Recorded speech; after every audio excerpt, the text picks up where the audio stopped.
Bonjour à toutes et à tous. En cette veille de Shabbat Toldot, la paracha qui parle essentiellement de Yitzhak, une paracha consacrée à Yitzhak, alors que on peut retrouver pratiquement trois parachiotes qui parlent d'Abraham, paracha Lech Lecha, Vayira et Chaye Sarah, même si Chaye Sarah c'est surtout le mariage de Yitzhak, mais enfin bon, on est encore dans l'histoire d'Abraham, au début et à la fin, et la disparition d'Abraham, c'est un paracha Chaye Sarah. Paracha Yitzhak, c'est la seule paracha consacrée à Yitzhak, alors que à partir de la paracha la semaine prochaine, Vayetse, on aura 6 parachiotes, 6 péricopes, Vayetse, Vayishlach, Vayeshev, Miketz, Vayigash et Vaychi, qui vont parler de Yaakov et ses enfants. On peut remarquer quand même que les 3 premières parachiotes, Vayetse Yaakov, Vayishlach Yaakov, Vayeshev Yaakov, les titres des parachiotes sont des verbes, mais toujours le sujet, dans les 3 qui vont arriver la semaine prochaine, la semaine après, eh bien, le sujet, c'est toujours Yaakov. Alors, il va y avoir 2 parachiotes où Miketz et Vayigash, c'est pas vraiment Yaakov, on pourrait dire, même si Yaakov est bien présent encore dans Vayigash, on parle de sa descente en Égypte. Et Vaychi, il vécu, eh bien, le sujet de ce verbe, c'est encore Yaakov. Donc, on a finalement 6 parachiotes. 6 parachiotes sur Yaakov, 1 sur Yitzhak et 3 pour Abraham. C'est intéressant. 6, 1, 3, ça fait 613. Comme les 613 mitzvot, car finalement l'histoire des patriarches est comme une sorte d'introduction à l'acceptation des mitzvot, aux 613 mitzvot qui sont l'élément fondamental que l'on peut retrouver dans la Torah, puisque la Torah c'est un langage d'Hora'a, de nous enseigner quoi faire, et comme le dit le premier Rashi de la Torah aurait dû commencer à Chodesh Hazelachem Rosh Chodashim. Ce mois sera pour vous le premier des mois, qui est la mitzvah de Rosh Chodesh. Et aujourd'hui, c'est Rosh Chodesh, justement. Alors, on est dans un jour très particulier pour vous souhaiter un Chodesh Tov et souhaiter toutes les bonnes choses par rapport aux mitzvot. Et ce sont les mitzvot qui sont le plus importants dans notre réalisation, mais les mitzvot sans la émouna, sans la foi, sans la ferveur, sans l'enthousiasme, eh bien, il manque quelque chose de fondamental. Et on va apprendre la foi, la émouna, l'enthousiasme dans la réalisation des mitzvot à travers le comportement et à travers les actions des patriarches, Abraham, Yitzhak et Yaakov. C'est donc une très bonne introduction pour pouvoir accepter la Torah. Puis dans cette paracha Toldot, qui est la fameuse bénédiction que Yitzhak, Isaac adresse à Jacob, pensant que c'était Esav, mais est-ce que c'était peut-être une sorte de coup monté parce qu'il voulait donner à Yaakov, mais il ne voulait pas vexer Esav, donc il a fait comme si il avait été éconduit par Yaakov et sa mère. On laissera le soin dans des cours de pouvoir approfondir, de savoir pourquoi Yaakov donnait la bénédiction à Esav. En tout cas, cette bénédiction commence avec les mots Veiten lecha Elokim mital hashamayim, que Dieu te donne la rosée du ciel. Michael Streicher, Veiten lecha.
À propos du libre arbitre, j'aimerais partager avec vous une réflexion basée sur notre paracha et la paracha semaine dernière. En effet, on nous dit que Dieu a enlevé 5 années de vie à Abraham pour qu'il ne voie pas Ésaü, son petit-fils, mal tourné. En effet, on nous dit qu'Abraham a vécu 175 ans. Son fils, Isaac, a vécu lui 180 années. Alors, en fait, pourquoi Abraham n'a pas vécu comme son fils? Et on dit qu'on lui a enlevé 5 ans. 5 ans pour qu'il ne voit pas donc Ésaü, qui à l'âge de 15 ans a commencé à mal tourner. Et oui, c'était à l'âge de 15 ans puisque Abraham a eu son fils Yitzhak alors qu'il était âgé de 100 ans, que Yitzhak lui-même a eu son fils, ses enfants Yaakov et Ésaü alors qu'il était âgé de 60 ans, et qu'Abraham est décédé à l'âge de 175 ans. Donc la soustraction est facile. Mais il y a une question que l'on peut se poser. En effet, 5 ans de moins pour la vie d'Abraham, parce que Ésaü va mal tourner. Pourtant, on voit que quand Dieu devait amener le déluge dans le monde, il est marqué « Vaï les Shivat Haïmim ». Ce fut après 7 jours.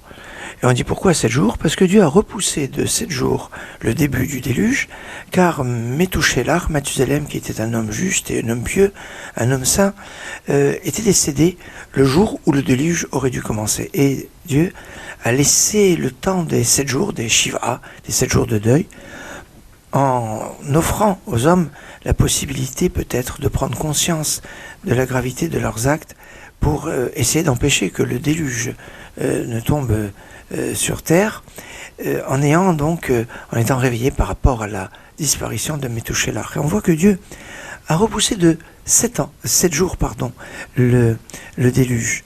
Alors on pourrait se poser la question, pourquoi Dieu n'a pas repoussé de 5 ans le mauvais comportement de Ésaü, afin que Abraham puisse vivre ses fameuses 180 années. D'ailleurs, vous allez me dire, mais pourquoi 180? 180, c'est 10 fois 18. Et 18, c'est le mot chai, la vie. Donc cette dimension de vivre, par 10, donc 180.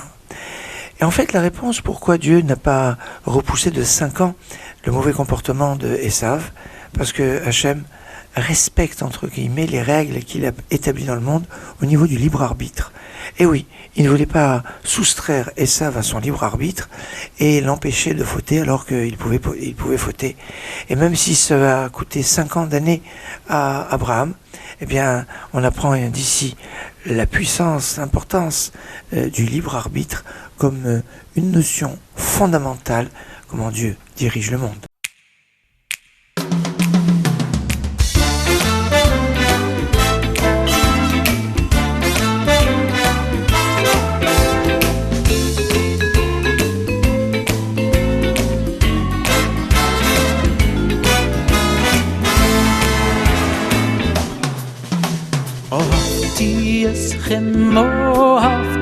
אהבתי אסכם אמר השם אהבתי אסכם אהבתי בונים אתם לשם אהבתי אסכם אהבתי אסכם אמר השם אהבתי אסכם אהבתי בונים אתם לשם בין כך ובין כך בונאים בין כך ובין כך בונאים בין כך ובין כך בונאים בונאי בונאים בין כך ובין כך בונאים בין כך ובין כך בונאים בין כך ובין כך בונאים בונאי בונאים אהבתי אסכם אהבתי אסכם אמר השם אהבתי אסכם אהבתי בונים אתם לשם אהבתי אסכם אהבתי אסכם אמר השם אהבתי אסכם אהבתי בונים אתם לשם בין כך ובין כך בונאים בין כך ובין כך בונאים בין כך ובין כך בונאים בונאים בין כך ובין כך בונאים בין כך ובין כך בונאים בין כך ובין כך בונאים בונאים להחליפו ביום אחרת אי אפשר בונים לתת להחליפו ביום אחרת אי אפשר בונים לתת להחליפו ביום אחרת אי אפשר בונים לתת להחליפו ביום אחרת impossible בונים לתת this way or that way, no matter what. This way or that way, no matter what. This way or that way, no matter what. I love my children. Oh, tia zoi, chop zei lieb. Tia zoi, chop zei lieb. Tia zoi, chop zei lieb. Sie sind doch meine Kinder, meine Kinder.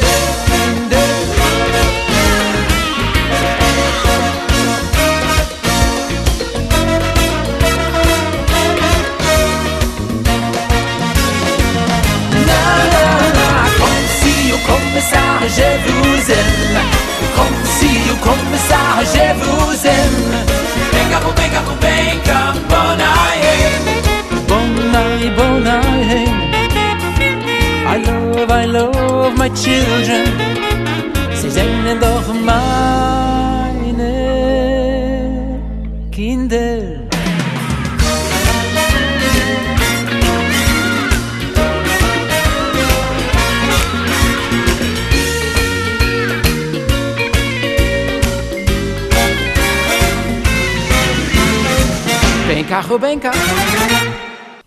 Avraham Fried, Beinkar Venkar, Ahavti Etrem, je vous aime, déclaration d'amour que Dieu nous adresse dans la Haftara. Et c'est de cette façon que je voulais introduire notre réflexion sur la Haftara de la semaine, Haftara de Shabbat Toldot, qui est issue du livre de Malachi, chapitre 1, verset 1 jusqu'au chapitre 2, verset 7, Massa Devar Hashem, l'annonce de la parole de Dieu. Un mot sur ce prophète, avant de s'intéresser au contenu de cette Haftara. On connaît très peu de choses sur le prophète Malachi.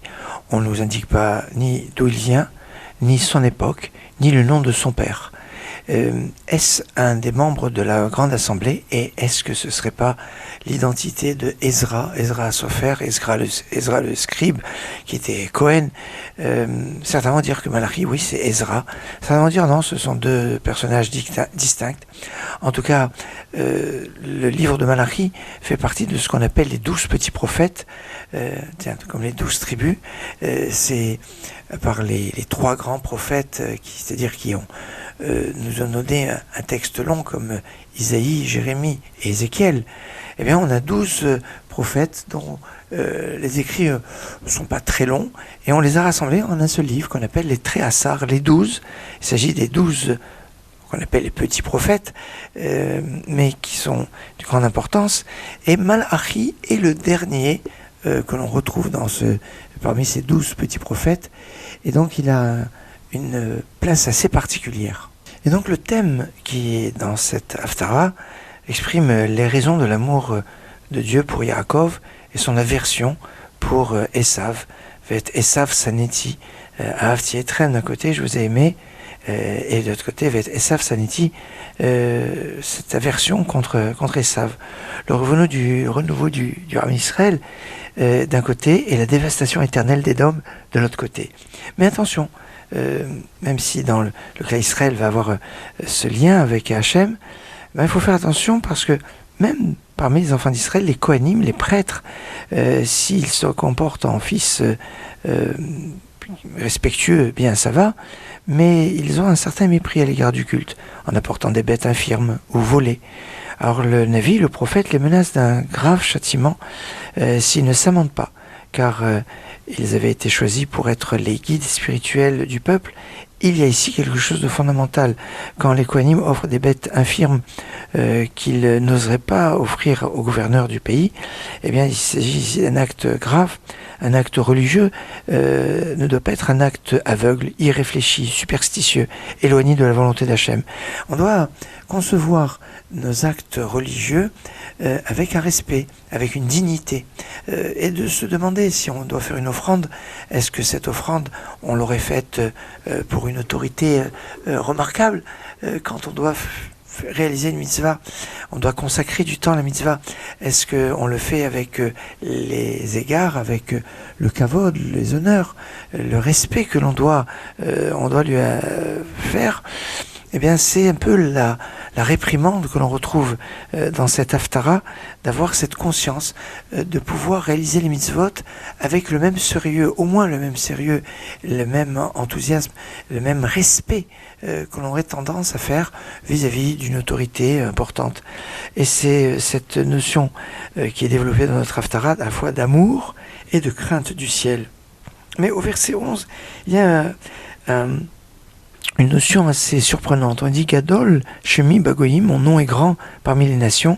Uvechol Makom Muktar Mugash Lishmi.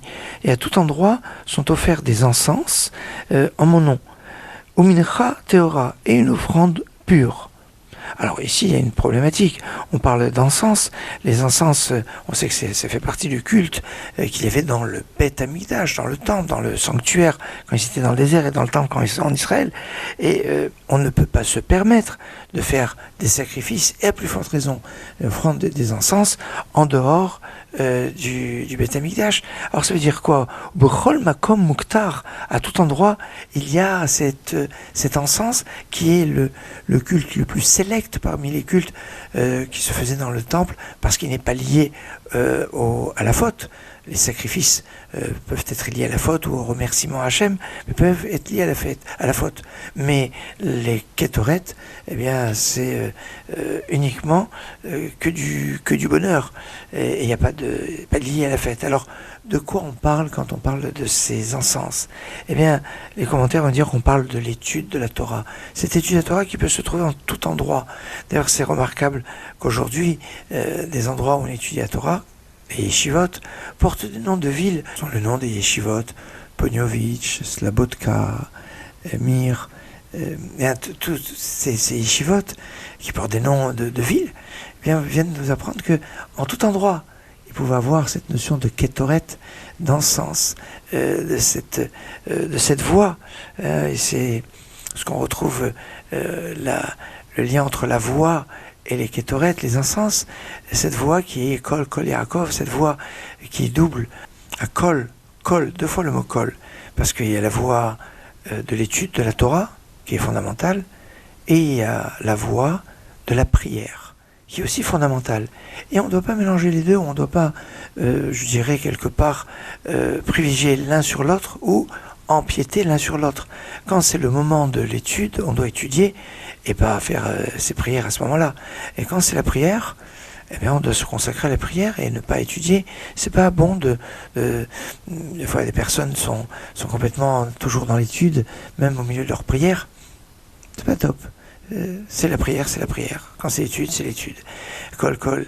Et ces dimensions, bien, c'est cette kétoret un petit peu offerte en tout endroit. Alors, on a vu dans la paracha l'antagonisme entre Yaakov et Esav, des jumeaux pourtant qui pouvaient se ressembler, mais qui sont diamétralement opposés. Alors, on doit savoir retrouver notre sens, où déjà dans le ventre de sa mère, Yaakov voulait étudier la Torah. Alors, la Haftara se termine avec qui sifte Kohen Ishmeru Da'at, car les lèvres du Kohen, du prêtre, garderont la sagesse, la connaissance, vet Torah, yivakshu mipihu, et la Torah, ils demanderont de sa bouche, ki malach Hashem tzvakot, car il est comme un ange de Dieu. On doit considérer le Rav, le maître, comme un ange. Et si on ne le voit pas comme un ange, qu'est-ce qu'on va apprendre de Torah de lui? Ça peut être un peu problématique. C'est comme ça que se termine l'Haftara de la paracha Toldot. Et il va être temps pour moi de conclure cette Kabbalat Shabbat, cet accueil du Shabbat, pour vous donner rendez-vous cet après-midi pour prolonger notre pensée et notre propos, pour l'heure, je vous souhaite Chodesh Tov Mevorach en ce premier jour du mois de Kislev et Shabbat Shalom, Good Shabbos, Shabbat Shalom ou Mevorach en cette veille de Shabbat.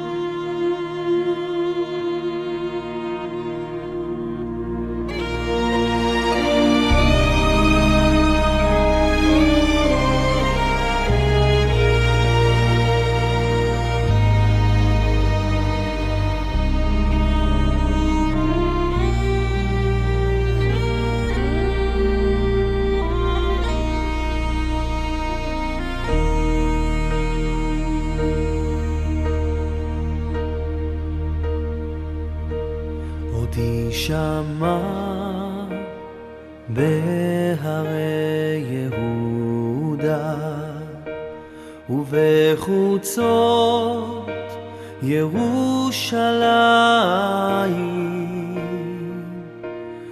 כל ששון וכל שמחה כל חתן וכל כלה בואי בשלום עטרת בעלה גם ברינה ובצלה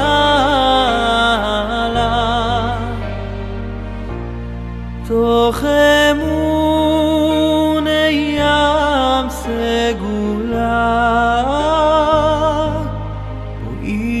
כלה בואי כלה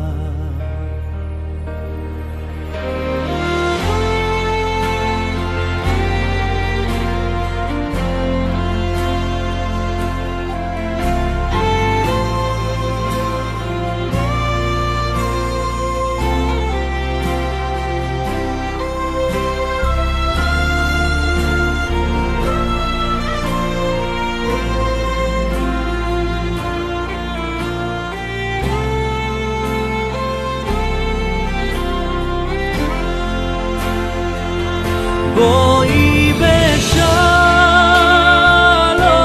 עטרת בעלה גם ברינה ובצלה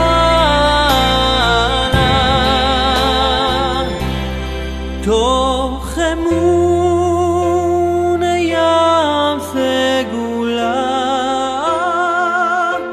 בואי כלה בואי כלה